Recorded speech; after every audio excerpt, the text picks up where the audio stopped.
بسم اللہ الرحمن الرحیم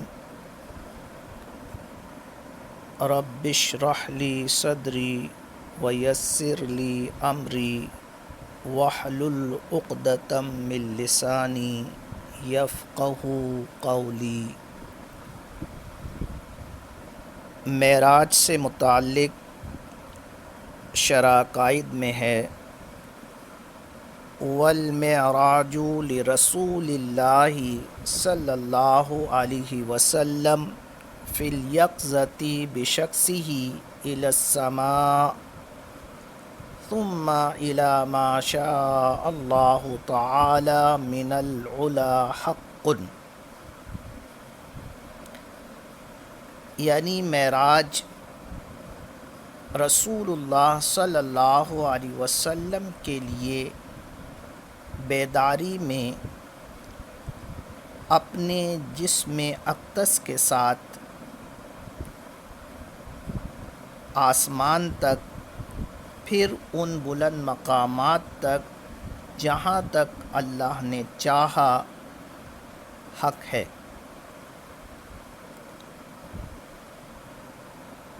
معراج سے متعلق اہل حق کا عقیدہ ہے،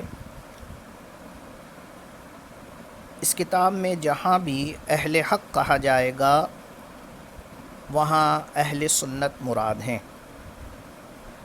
تو اہل سنت کا یہ عقیدہ ہے کہ نبی کریم رؤوف الرحیم علیہ الصلاۃ والتسلیم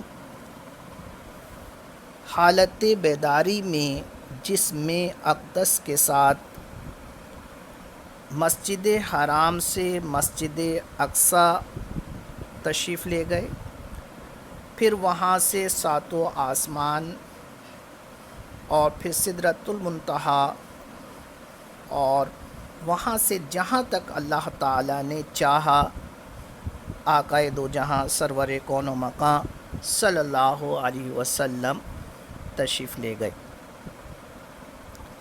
مسجد حرام سے مسجد اقصی تک کا سفر جسے اسرا کہا جاتا ہے، وہ قرآن کریم فرقان حمید سے ثابت ہے۔ رب کریم ارشاد فرماتا ہے سبحان الذی اسری بعبدہ لیلا من المسجد الحرام الی المسجد الاقصی۔ حضور سیدی اعلی حضرت رضی اللہ تعالی عنہ اس کا ترجمہ فرماتے ہیں، پاکی ہے اسے جو راتوں رات اپنے بندے کو لے گیا مسجد حرام سے مسجد اقصی تک۔ تو مسجد حرام سے مسجد اقصی تک کا سفر جسے اسرا کہا جاتا ہے، قرآن کریم فرقان حمید سے ثابت ہے، لہٰذا جو اس کا انکار کرے گا وہ کافر ہے۔ پھر مسجد اقصی سے آسمانوں تک کا سفر معراج کہلاتا ہے، اور یہ احادیث مشہورہ سے ثابت ہے اور اس کا منکر فاسق ہے۔ اور آسمان سے اوپر عرش تک، جنت تک، جہاں تک اللہ تعالیٰ نے چاہا آپ تشریف لے گئے، یہ سب باتیں خبر واحد سے ثابت ہیں، اور اس کا انکار کرنے والا عاصم و گناہ گار ہے۔ معراج کا فلاسفہ نے انکار کیا ہے، اور نبراس جو کہ شرح عقائد کی عربی میں شرح ہے، اس میں 3 شبہات فلاسفہ کی طرف سے پیش کیے گئے ہیں، 3 دلیلیں ان کی پیش کی گئی ہیں جس کی بنا پر وہ معراج کا انکار کرتے ہیں۔ ان کی ایک دلیل یہ ہے کہ آسمان میں خرق و التیام نہیں ہو سکتا. آسمان کا خرق و التیام ان کے نزدیک محال ہے. دوسرا اعتراض ان کی طرف سے یہ کیا گیا ہے کہ راستے میں کرۂ نار ہے اور اس کرۂ نار سے جو بھی گزرے گا وہ جل جائے گا، لہٰذا کرۂ نار سے گزرنا جو ہے وہ ممکن نہیں ہے. تیسرا اعتراض یہ ہے کہ تھوڑی سی ہی دیر میں اتنا طویل ترین سفر طے کر لینا یہ ممکن نہیں. انہوں نے جو پہلا اعتراض کیا ہے اس کا جواب شارح نے دیا، وَإِدِّعَاءُ اسْتِحَالَتِهِ إِنَّمَا يَبْتَنِي عَلَى أُصُولِ الْفَلَاسِفَةِ وَإِلَّا فَالْخَرْقُ وَالِالْتِئَامُ عَلَى السَّمَاوَاتِ جَائِزٌ.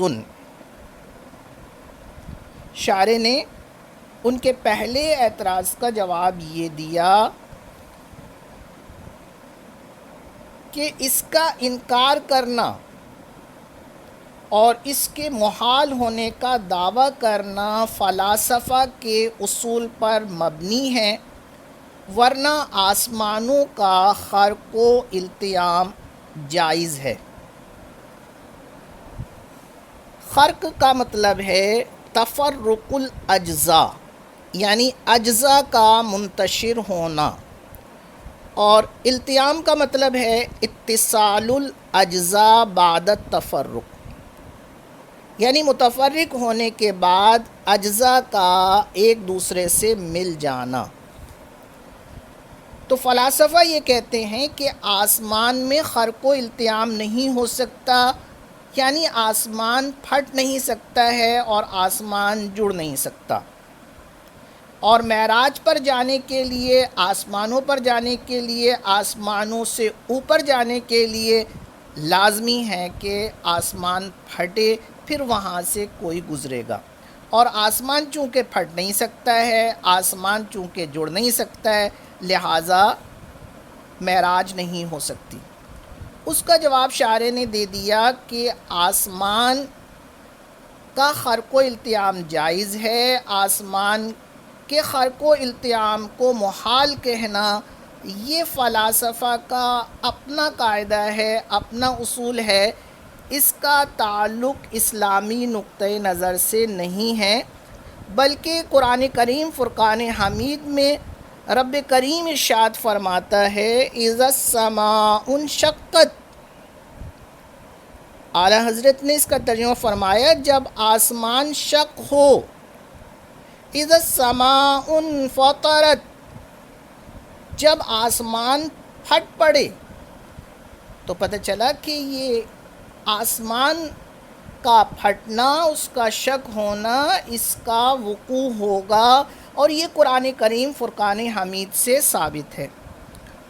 دوسرا جواب شارح نے یہ دیا کہ والاجسام متماثلۃ یصح علی کل ما یصح علی الآخر،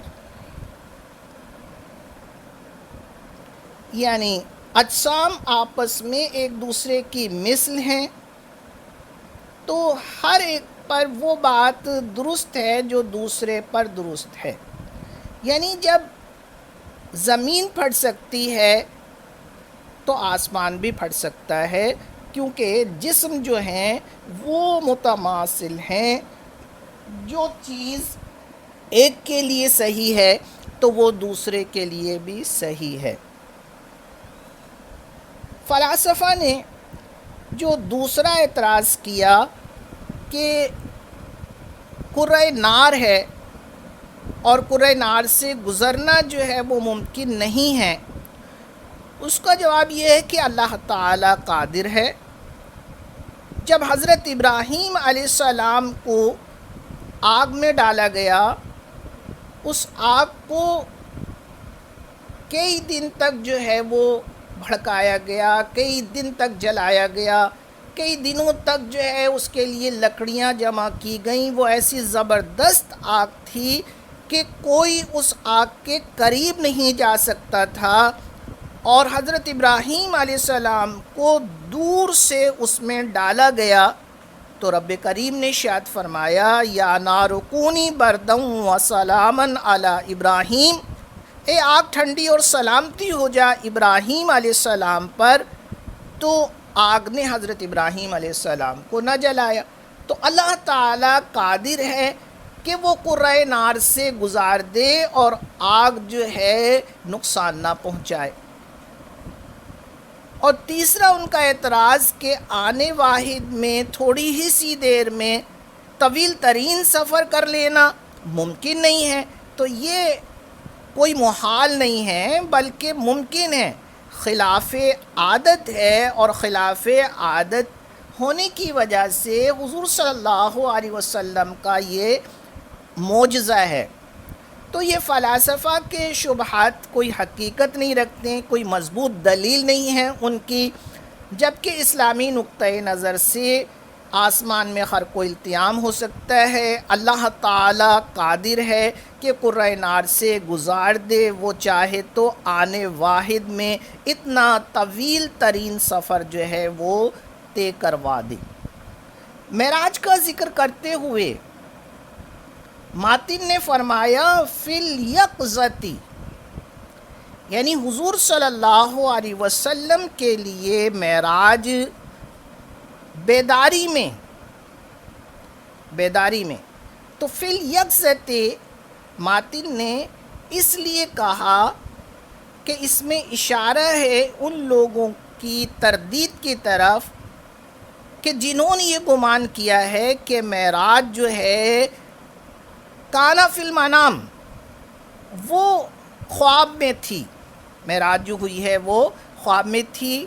کچھ لوگ ایسے ہیں جو معراج کے منامی ہونے کے، خواب میں ہونے کے قائل ہیں، اور جن لوگوں نے معراج کو منامی قرار دیا ہے، خواب میں قرار دیا ہے، انہوں نے 3 دلیلیں دی ہیں۔ ان کی ایک دلیل، حضرت معاویہ رضی اللہ تعالی عنہ سے جب سوال کیا گیا معراج کے بارے میں تو آپ نے ارشاد فرمایا کانت رؤیا صالحتن، وہ سچا خواب تھا۔ تو انہوں نے کہا دیکھیے اس کے اندر حضرت معاویہ رضی اللہ تعالی عنہ ارشاد فرما رہے ہیں کہ وہ خواب تھا۔ دوسرا ان کا جو ہے اس بات پر ثبوت پیش کرنا یہ ہے کہ حضرت عائشہ صدیقہ رضی اللہ تعالی عنہا فرماتی ہیں ما فقد جسد محمد علیہ السلام لیلۃ المعراج،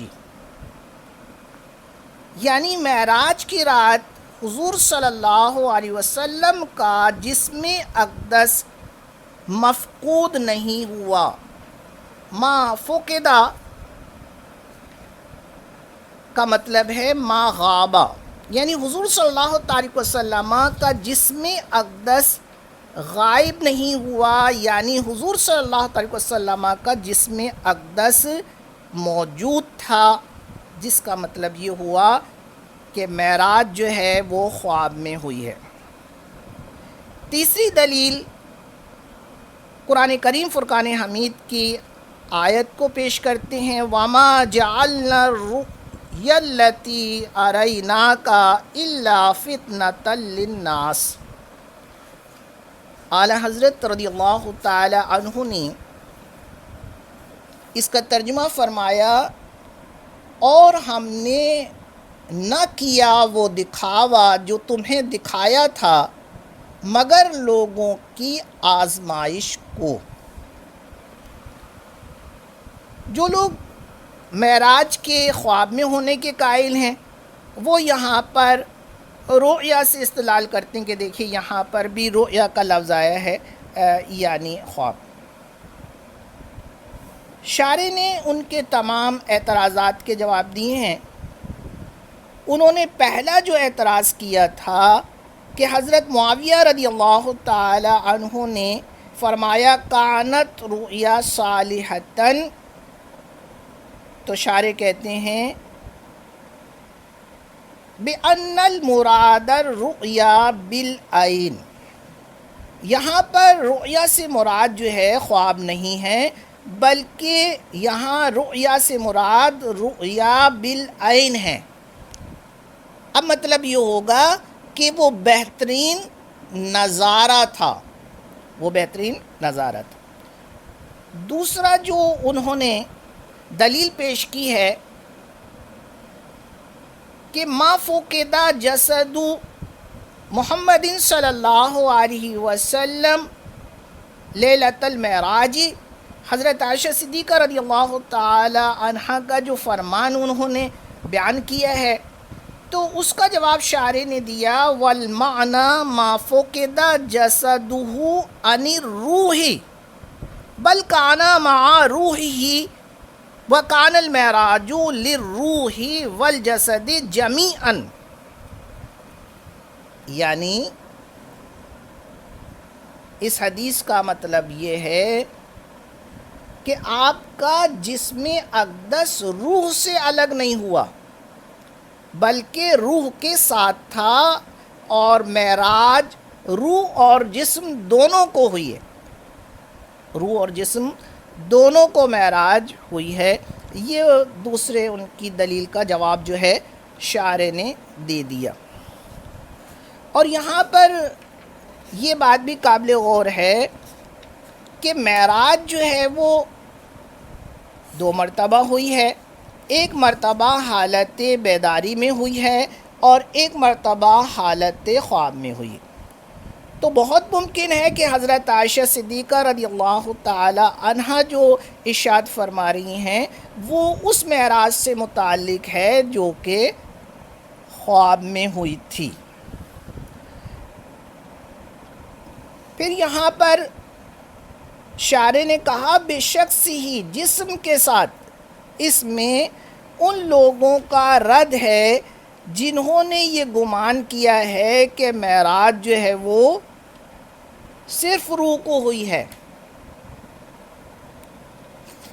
اور وہ جو آیت کریمہ پیش کی گئی ہے اس کے اندر وہ جو دکھاوا انہیں دکھایا گیا تھا،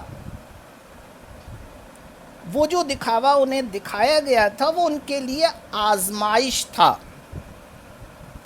اور آزمائش معراج اسی وقت بنے گی جب کہ وہ حالت بیداری میں ہو اور وہ جسم کے ساتھ ہو، کیونکہ کافر جو اتنی شدت سے معراج کا انکار کر رہے تھے وہ منامی معراج کا انکار نہیں کر رہے تھے۔ کافر یہ بات جانتے تھے کہ آنے واحد میں خواب میں آدمی نہ جانے کہاں سے کہاں چلا جاتا ہے، وہ روحانی معراج کا انکار نہیں کر رہے تھے، وہ تو اس بات کا انکار کر رہے تھے کہ تھوڑی سی دیر میں مسجد حرام سے مسجد اقصی اور پھر وہاں پر نبی کریم صلی اللہ علیہ وسلم نے نماز بھی پڑھائی ہے، جیسا کہ حضور سیدی اعلیٰ حضرت رضی اللہ تعالی عنہ نے فرمایا کہ نماز اقصی میں تھا یہی سر کہ آیا ہوں معنی اول و آخر، کہ دست بستہ ہیں پیچھے حاضر جو سلطنت آگے کر گئے تھے۔ تو وہاں پر آپ نے نماز پڑھائی، پھر اس کے بعد 7 آسمان پر آپ تشریف لے گئے اور وہاں پر مختلف انبیاء کرام سے ملاقات ہوئی ہے، اور پھر سدرۃ المنتہا پر آپ تشریف لے گئے اور اس سے اوپر جہاں تک عرش تک جنت تک اور مختلف مقامات پر اللہ تعالی نے جہاں جہاں چاہا آپ تشریف لے گئے۔ وہ یہ کہہ رہے تھے کہ یہ تھوڑی سی دیر میں ممکن نہیں ہے، تو وہ معراج جسمانی بیداری کا انکار کر رہے تھے، وہ روحانی کا انکار نہیں کر رہے تھے۔ تو ان کا اتنا شدت سے انکار کرنا ہی اس بات کی دلیل ہے کہ وہ جو معراج تھی وہ معراج جسمانی تھی، اور حالت بیداری میں تھی. اور شارح کہتے ہیں بل کثیر من المسلمین قد ارتدوا بسبب ذلك. بل کثیر من المسلمین قد ارتدوا بسبب ذلك، یعنی بلکہ بہت سے مسلمان اس کے سبب مرتد ہو گئے تھے. تو اس سے بھی پتہ چلا کہ معراج جسمانی کی بات ہو رہی تھی، معراج منامی یا روحانی کی بات نہیں تھی. پھر ماتن نے کہا الی السماء، آسمان تک. اس میں رد ہے ان لوگوں کا جنہوں نے کہا کہ معراج حالت بیداری میں ہوئی ہے، لیکن معراج جو ہے مسجد حرام سے مسجد اقصی تک صرف ہوئی ہے، جیسا کہ قرآن کریم فرقان حمید سے ثابت ہے. تو اس کا رد کیا شارح نے، فرمایا کہ مسجد حرام سے مسجد اقصی تک صرف نہیں سفر رہا ہے بلکہ الی السماء، آسمان تک، یعنی حضور آسمانوں پر تشریف لے گئے. پھر ماتن نے جو فرمایا الی ما شاء اللہ تعالی، جہاں تک اللہ تعالیٰ نے چاہا، اللہ تعالیٰ اپنے محبوب کو لے گیا. تو اس فرمانے میں اشارہ ہے اسلاف کے مختلف اقوال کی طرف، کہ بعض نے کہا کہ معراج جنت تک ہوئی، ایک قول یہ ہے کہ عرش کے اوپر تک ہوئی، ایک قول یہ ہے کہ عالم کے کنارے تک ہوئی. تو یہ مختلف اقوال تھے، تو اس لیے فرمایا الی ما شاء اللہ تعالی، اللہ تعالیٰ نے جہاں تک چاہا جو ہے وہاں تک اللہ تعالیٰ لے گیا. وما علینا الا البلاغ.